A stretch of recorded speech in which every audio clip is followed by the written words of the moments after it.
People did not think that we will actually be able to pull off the G20, to be very honest. It's a question I ask even myself at times, even though I was involved in it. There are G20 leaders in the room. Who is going to say no to Narendra Modi? It was as simple as that. There are many aspects to it. I will come to the most difficult one. The most difficult one, very honestly, was that people did not think that we will actually be able to pull off the G20, to be very honest. Once we did it, everybody said, yes, yes, I knew it was going to happen.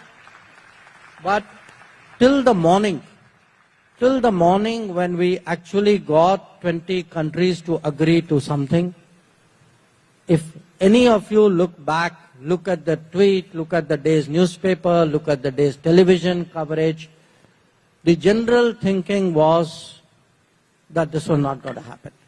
Okay. Why did it happen?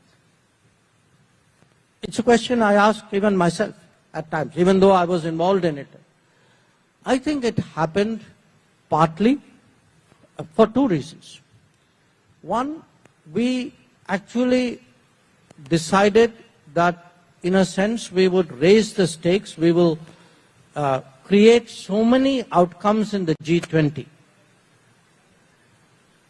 that nobody really wants to be the person who pulled it down or who didn't cooperate in it.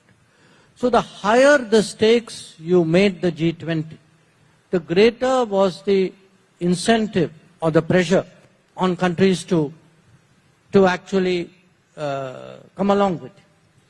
So if you look at that G20, this G20 which we did will have consequences and results which will carry on for many, many years.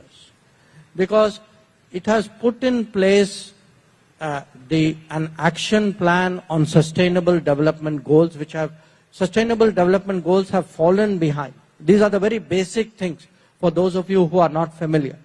Sustainable development goals are an agreement that the world had that by 2030, the basic needs of health, of education, of water, of quality of life, the basic needs of the entire world would be met by 2030.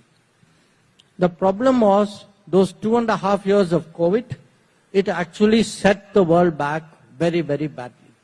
So by the time we hit 2023, it was very clear that something, we needed a kind of a supercharged effort at sustainable development goals. And this was one of the understandings that the G20 reached.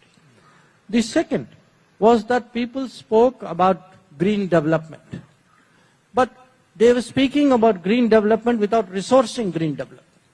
So the idea that ambitions and resources have to go in step. The third is something we are all familiar with, digital public infrastructure. Now, till this G20, the one which we chaired, actually the world had not accepted the idea of a digital public infrastructure. That if you look at I would say the American digital tradition, it's very corporate driven. It is very much a service between a corporate and a citizen. It is less so with Europe, but with so much emphasis on data privacy that the ability to deliver services is not that efficient. India has actually been a pioneer at getting that right balance. That today, and the most obvious example is actually the CoWIN platform. The fact that we could rapidly create a platform where 2.5 billion vaccines were administered and, administered in an orderly fashion and these certificates given was possible because we had a digital backbone. It is that digital backbone today in hundreds of ways is changing our life. People are today getting rationed because of that digital backbone. Women are getting unsecured loans. In fact, street vendors are getting loans. And they're getting loans and they're paying it back because they're digitally connected. Farmers are getting money for fertilizers and seeds. And we are talking of hundreds of millions of people. That people are getting houses, people are getting gas cylinders.